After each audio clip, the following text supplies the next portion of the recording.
Aklan is the youngest of the four provinces of Panay Island following its establishment on April 25, 1956 under RA 1414 as a separate province from Capiz.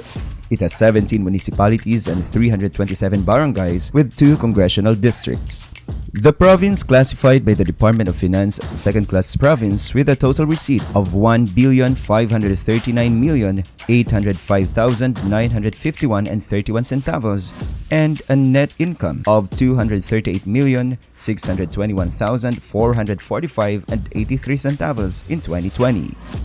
In 2020, coronavirus disease hits the Philippines, and before it reaches the province of Aklan, the provincial government adopted the Department of Health's Prevent, Detect, Isolate, Treat, and Reintegrate strategy. This led to the establishment of COVID-19 Task Force. To provide timely, accurate, and reliable data on COVID-19, Health Information Center and Epidemiology and Surveillance Units were established. Local Disaster Risk Management Coordinating Council was also reactivated, and birds in all barangays were organized. To contain and manage the spread of the virus, Governor Florencio Miraflores implemented stringent social distancing measures, curfew, and closure of identified establishments. He also established checkpoints and suspended mass public transportation and gatherings. Public places were also disinfected and decontaminated. Moreover, the provincial governor issued a policy on work-from-home arrangements and has provisioned transportation to skeletal workforces in the province.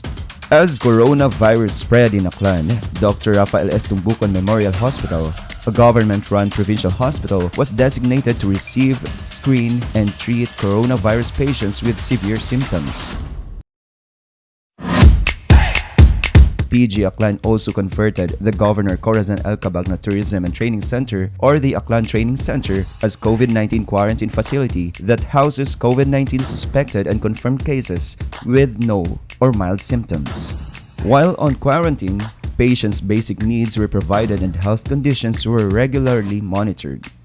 PNP, DFP, medical staff, and local health workers were also provisioned with PPEs and other critical care medical equipment and supplies in managing patients with suspected COVID-19 infection. To control the transmission of the virus, contact tracing team was established to identify, assess, and manage people who have been exposed to someone who have been infected with the COVID-19 virus. Thus, provision of assistance to suspected patients in transferring to quarantine or isolation and transportation to residents needing medical assistance and attention were provided. To manage human remains of suspected and confirmed cases and other COVID-19 related healthcare wastes, COVID-19 Waste Management Plan was created and the Provincial Solid Waste Management Board was reactivated.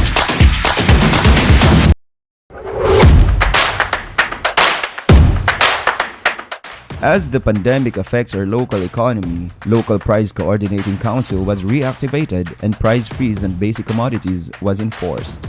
Furthermore, some establishments temporarily shut down while others were forced to lay off employees.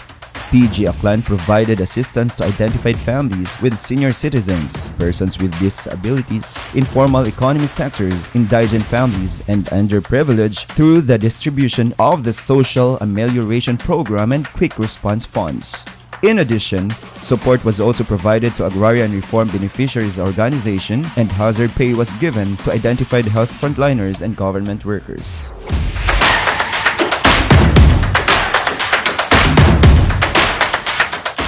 To manage the effects of the virus, the PGA Aklan through Human Resource Management Office developed Pagtata program which responds to the social and emotional needs of employees and external clients. The PGA Aklan through the Provincial Health Office also implemented vaccination rollout to protect Aklanons against the severe effect of the virus. PGA Aklan's initiatives and efforts has been recognized by various agencies such as Most Competitive Province in the Cities and Municipalities Competitiveness Index in the years 2018, 2019, and 2020. Despite of difficulties and limitations brought by the pandemic, The provincial government of Aklan continues to uphold its vision to provide a safer environment, stable and growing economy anchored on agroecological tourism development that is globally competitive and sustainable under a responsive and accountable governance.